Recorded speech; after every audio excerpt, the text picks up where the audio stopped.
Yes, sir. Dr. Bruce, how are you? Hey, Quinn, how's it going? I'm good. Yeah, you look like one of the Swiss people.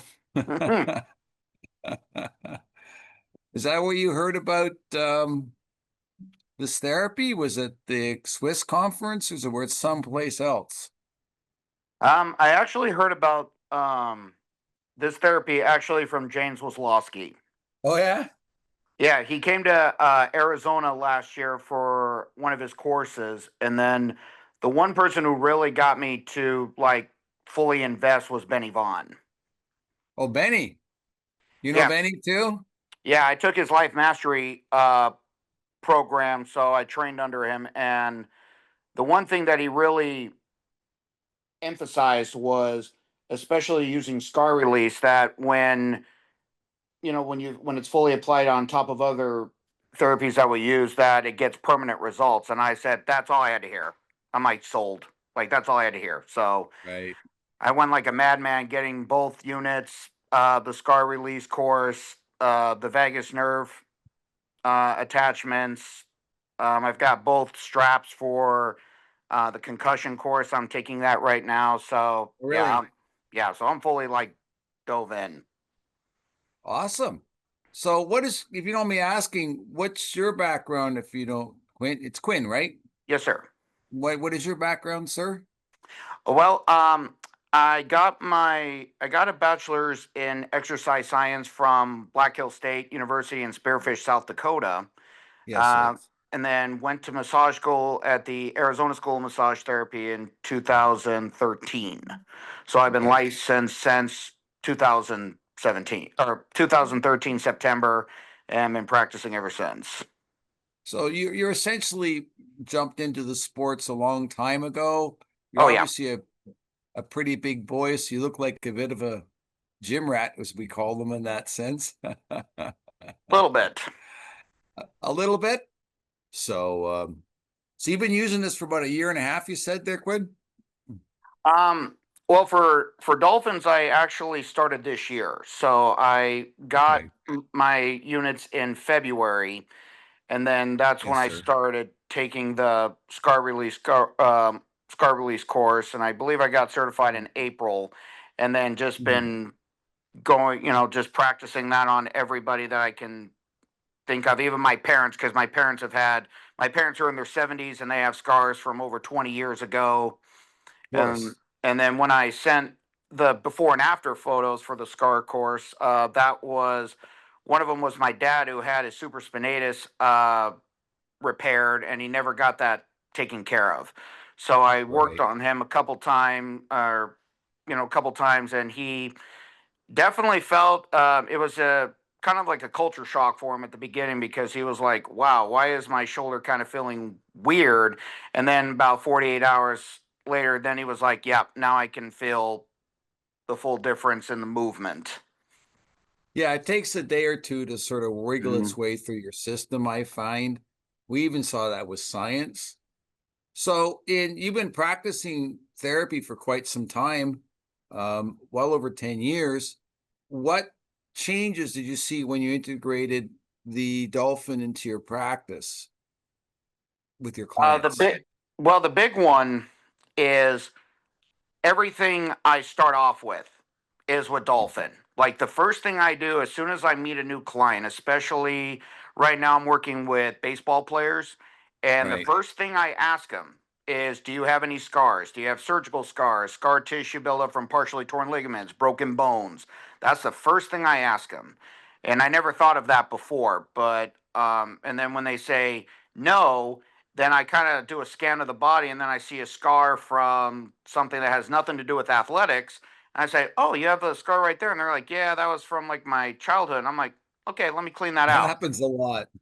I say, "Let me clean that out." So it gave me a whole brand new perspective on how to analyze the body without even having to touch someone first, and then fully explain like what's the benefits of cleaning out the scar tissue, and then doing my hands-on work right after that, because I remember Mark said in the scar release course that it's better to work the scar fascia lines then hands-on work, because Yeah. I would rather And then when I tell them permanent results, they look at me like I'm like, what? I can get permanent results? I'm like, yeah, if I clean out the scar, then I can fix anything else that's going on with you. So it made it more fun to explain and educate like the importance of cleaning out scar tissue.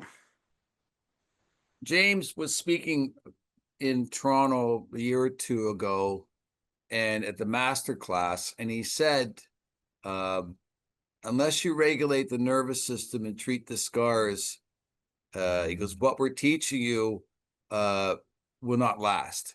And Mhm. would you agree with that? Oh yeah. That it's a necessary step in the treatment of manual therapy, and if you want the patients to get out of that rut, in that sense, where they just you keep treating them and they get better, then they slip back, and you see them next time they're back again. Um, you've seen some big changes with that in some of your clients, haven't you? I have, yeah. The big one, and I talked to Hetfi about this, because one of my baseball guys, he was a pitcher, and 20 years ago, he had a massive injury where he smashed his elbow into a dugout over Yeah. something he got, and he broke his olecranon, and I he could never get his arm like, and I'll show you quickly. So his arm was kind of like this for 20 years. Right. And then after Right. starting to use dolphins, I got him out to You here. got it flexed. You got it Yeah. flexed and extended. Yeah, he was stayed in a flex position. He could never get past here. And then I got him out to here, and I'm still working to try to get him all the way out. Because one thing I did looking at his x-rays, he has two pins in his elbow, but it connects the olecranon but to the radius. It's not crisscrossing. And I thought maybe that was an issue why he couldn't extend. And then when I looked at it from another angle, I was like, oh, okay, so a lot of these muscles have kind of deteriorated over the years because they've been stuck in a position for so long. So I've just crisscrossed the dolphins every way, which way I can. He had a nice big scar. I cleaned that out, of course, first. Right. And then after that, I've just been working every single muscle to get that to fire off. Because the one thing, and I asked him this too, I said, well, let me ask you this. And his name's John. I said, in 20 years, has anyone ever touched the scar? And he said, no. And I thought, there you go. Well, I'll give you a little tip here, Quinn. All right, because I've been around this game a few times. Check the opposite tibialis anterior. Okay, it's a fascial thing, and the body works opposite. So separate to this conversation, but since you seem so passionate, etc., look at that paradigm when you're working, especially with men, because we have a tendency to gather our scars and traumas on the extremities, and it has a tendency to have an opposite effect. So you could try that out and let Hetfi know. You can treat the tibab as an actual scar, but I'm suggesting if it's still stuck in that position, you can't extend, that it might be something on the opposite leg. Just to throw that at you, okay? Hmm. You'll Absolutely. probably, yeah, you might like that a lot. What's what's your best case? What was your miracle cure, the one that really like popped your eyes, you know? Actually, it was another baseball gentleman. He's a pitching coach for the San Diego Padres scout team, Mhm. and he had kind of like a similar injury. He had like two big, massive scars on his elbow. I Yep. don't know exactly if it was like the same injury or just like a different type, but once I cleaned those out, he had trouble extending his elbow as well, Right. and I was able to actually get his arm to fully extend. Oh, you must Working, be happy with that. yes, and and one thing, the last time I worked on him, I made sure to also treat the neck and the trias, the brachial plexus, everything as well, because I know an elbow injury will definitely stem from the neck down, like what James taught. Everything starts from the neck down, especially on trickle down. So I wanted to make sure I got a full kind of like circulation connection on that from that Yep. perspective. Yep. So that's my best one so far. That's that's a good one. And besides that, do you have any other suggestions or feedback in terms of the dolphins and would you recommend them to other people in your field and stuff like this? Any other thoughts you can share with us? Oh yeah. Well, the feedback has been tremendous. It's amazing how, like, when I talk to, like I said before, when I talk to athletes and I say, hey, you got a surgical scar, and they're like, yeah, and I'm like, how'd you like that cleaned out permanently? And they're like, what? You can do that? And I said, yeah, actually, you can. And what is and yes, I have definitely recommended, especially when we were at the World Massage Festival. That's where James really put it on display with I'm going to butcher his last name. I'm sorry, Todd Tortosky, who was there Yeah, too. Todd. Yeah. Yep. Oh yeah, I picked the crap out of his brain. There was still stuff of course I'm learning. Of course I'm He's still. a smart guy. He Oh yeah, knows. He's been around quite a bit. You know what I mean? oh yeah, I and there were fellow therapists asking him about like what dolphins can do and everything like that, and I had no problem jumping in, not when he was talking, but like outside while he was treating someone. I said, "Oh yes, please get this," and they're like, "Okay, really?" I'm like, "Yes, it is 100% worth your investment." So I was able to try to help encourage fellow therapists to buy the double kit, not the single one, but like the double units. Right. Um, Another suggestion you might want to try, Quinn, Hmm. is the concurrent treatment of the microcurrent balancing or even the vagal stim while you're doing manual therapy. Hmm. We've had a lot of positive feedback. We wrote some articles in that massage magazine. Um, the because it's an inside out with an outside in. So Hmm. you may find that to be very beneficial in Yes. your practice. You can do the scars and just gently run the current through the body while you're doing your manual techniques. Um, I'm not a manual therapist. I do some, but it mixes well with acupuncture and cranial, and I've done that in osteo. And I have massage therapists who work with us, and they swear by it. So you may consider trying some of that too. You know what I Yes. mean? Hmm. May work out for you. And do you have any other suggestions or recommendations before we finish the conversation off, Quinn?